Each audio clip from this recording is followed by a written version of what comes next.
Bismillahirrahmanirrahim. Assalamualaikum warahmatullahi wabarakatuh. Kami dari kelas IF22B akan memaparkan hasil diskusi kami terkait ancaman phishing pada internet banking dari Jurnal Ilmiah Teknik. Saya Sofwar Hatanzila. Saya Rina Sabilana. Saya Anissa Fitriana Rahma. Saya Siti Arfi Mutahara. Baik, langsung saja. Di sini saya akan membacakan hasil diskusi kami.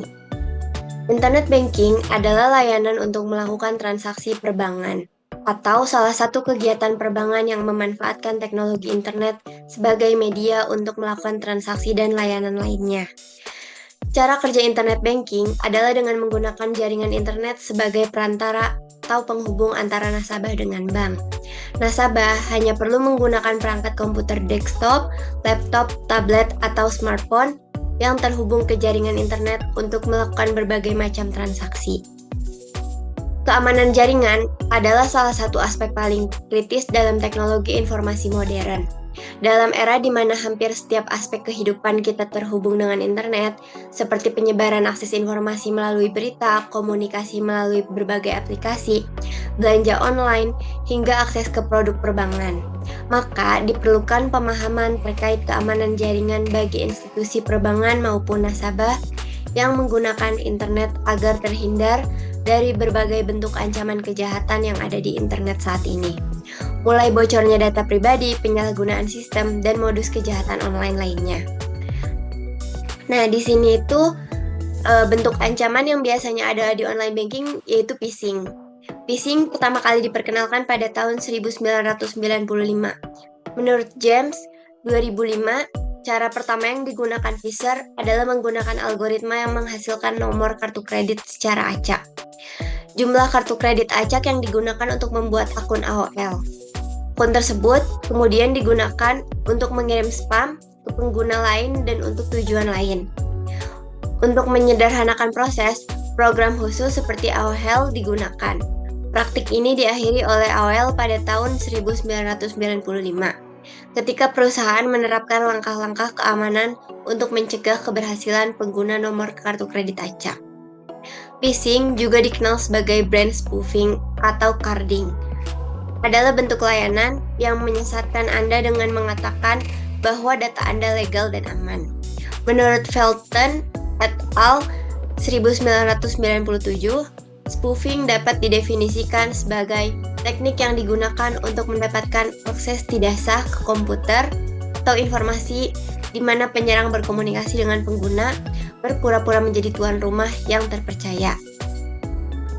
Phishing di internet banking merupakan ancaman untuk memancing seseorang menggunakan informasi pribadinya dengan menggunakan metode rekayasa sosial untuk menipu pengguna atau pelanggan. Pengguna kemudian tertarik dengan penawaran melalui email, pesan singkat, panggilan telepon dari penjahat yang menyamar sebagai pejabat bank, dan mengajak nasabah untuk memberikan data rahasia terkait data pengguna bank.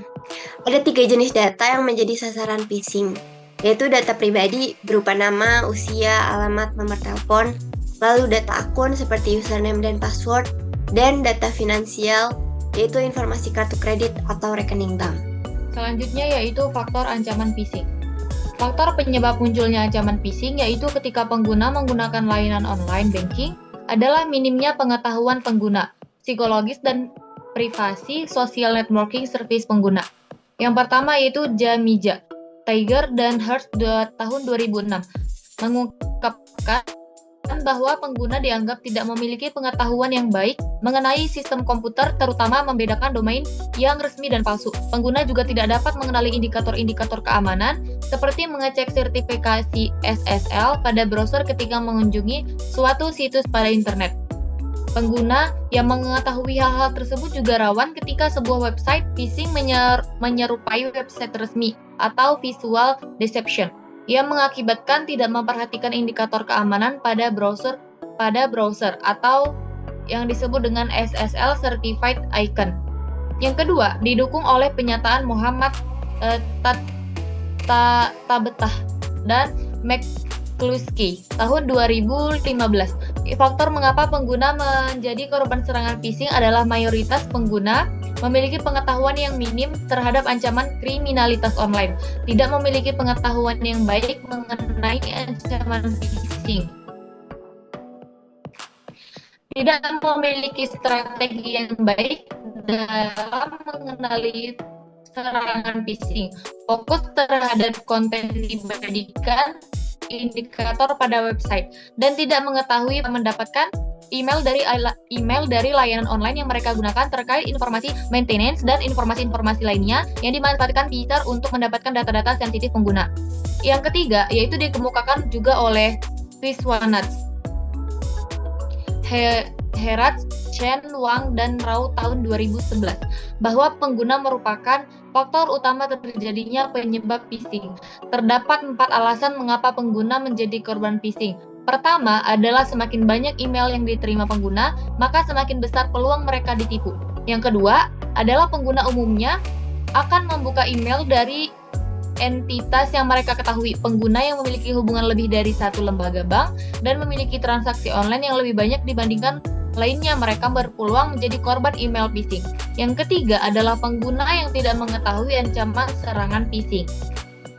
Selanjutnya yaitu pengamat IT Rudy Adianto pun menjelaskan bahwa pembobolan mobile banking yang sudah mempunyai sistem bulletproof atau anti bobol bisa saja terjadi apabila nasabah mudah dimanipulasi. Dari cnbcindonesia.com tanggal 11 bulan 1 2020. Selanjutnya ada teknik ancaman phishing pada online banking. Yang pertama ada email spoofing. Metode ini biasanya digunakan oleh Pfizer untuk mengirim email ke jutaan pengguna dengan kedok institusi resmi. Biasanya email berisi permintaan nomor kredit, kata sandi, atau formulir tertentu untuk diunduh. Joshi 2012. Yang kedua ada internet submission, adalah salah satu metode phishing yang paling canggih. Peretas juga dikenal sebagai manusia di tengah, berada di antara situs web sebenarnya dan sistem phishing.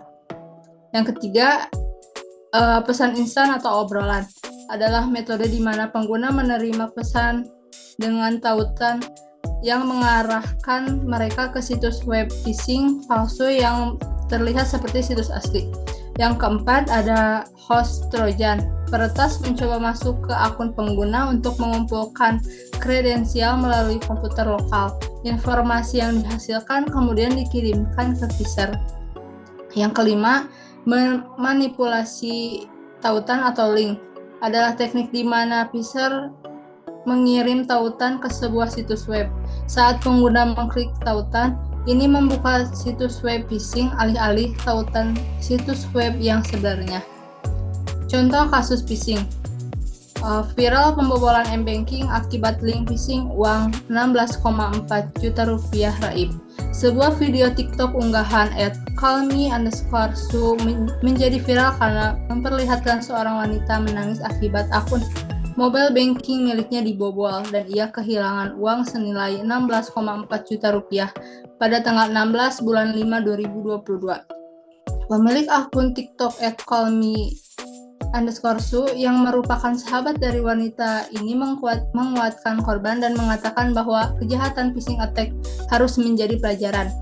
Pemilik akun @callme_su menjelaskan aksi pembobolan akun mobile banking sahabatnya dimulai sejak korban menerima pesan atau telepon berisi perintah pembaruan biaya transaksi melalui link phishing dari pelaku yang mengatasnamakan Bank BRI.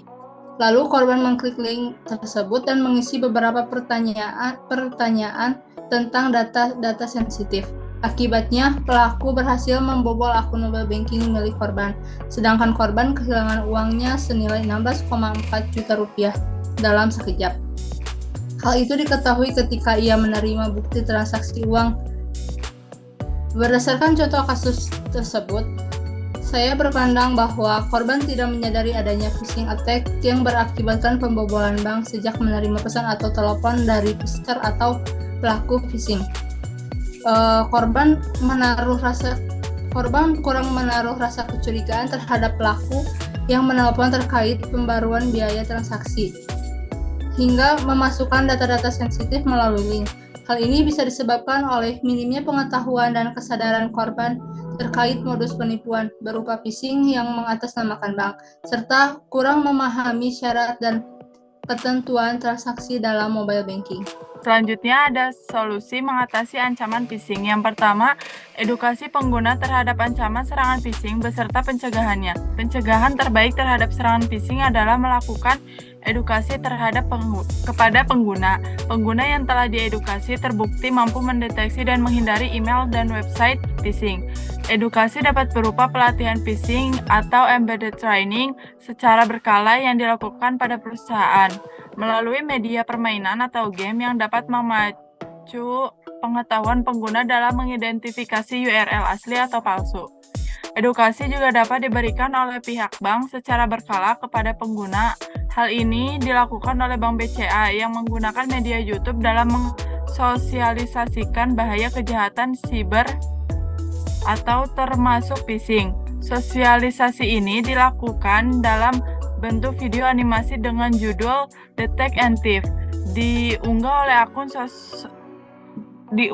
oleh akun Solusi BCA.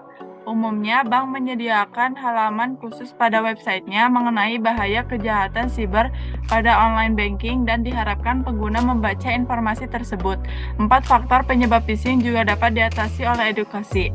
Yang kedua, mencegah phishing pada tingkat email. Merupakan media yang rawan terhadap serangan phishing. Perlunya mencegah phishing pada tingkat email dengan cara filtering atau menggunakan fasilitas tanda tangan digital pada email atau digital signature email. Filtering melindungi pengguna dari email spam yang mengancam mencuri data pengguna email dan tanda tangan digital atau digital signature email. Menggunakan kunci asimetrik kriptografi seperti RSA yang memungkinkan pengguna untuk membedakan identitas sang pengirim email. Namun, hal ini akan menjadi masalah ketika pengguna yang menggunakan satu komputer untuk mengakses akun emailnya. Yang ketiga, penggunaan perangkat lunak anti-phishing menggunakan ekstensi atau plugin tambahan pada browser yang dapat melindungi pengguna dari serangan phishing. Contohnya seperti anti-phish yang dapat menampilkan pesan waspada ketika pengguna mencoba menginputkan data sensitif pada halaman yang tidak terpercaya. Anti-phishing lainnya yaitu Goldfish dapat mendeteksi halaman website palsu dengan menggunakan pendekatan teknik heuristik. Yang keempat, penggunaan sistem OTP pada sistem perbankan untuk menjaga keamanan informasi layanan online banking. Perbankan umumnya memakai sistem kata sandi sekali pakai atau one-time password dalam bentuk PIN yang dihasilkan oleh perangkat token atau kata sandi yang dikirimkan melalui pesan teks kepada pelanggan. Namun untuk OTP melalui perangkat token, peretas menggunakan serangan malware, Trojan atau Game Over Zeus untuk mendapatkan kombinasi PIN pengguna. Trojan tersebut melakukan serangan man in the browser atau MIT dengan teknik load inject script yang mampu menambahkan script atau pop-up pada halaman website resmi dan mencuri informasi kredensial pengguna seperti PIN token yang diinputkan pengguna. Perbankan di Indonesia mencegah hal tersebut dengan memasang pesan waspada yang berbunyi waspada virus Trojan, malware, dan spyware. Stop jika Anda menemukan hal yang tidak biasa pada saat bertransaksi internet banking, stop jangan dilakukan. Namun semuanya kembali ke pengguna memperhatikan atau mengabaikan pesan tersebut ketika menggunakan layanan internet banking. Sekian dari kelompok kami, mohon maaf bila ada kesalahan. Wassalamualaikum warahmatullahi wabarakatuh.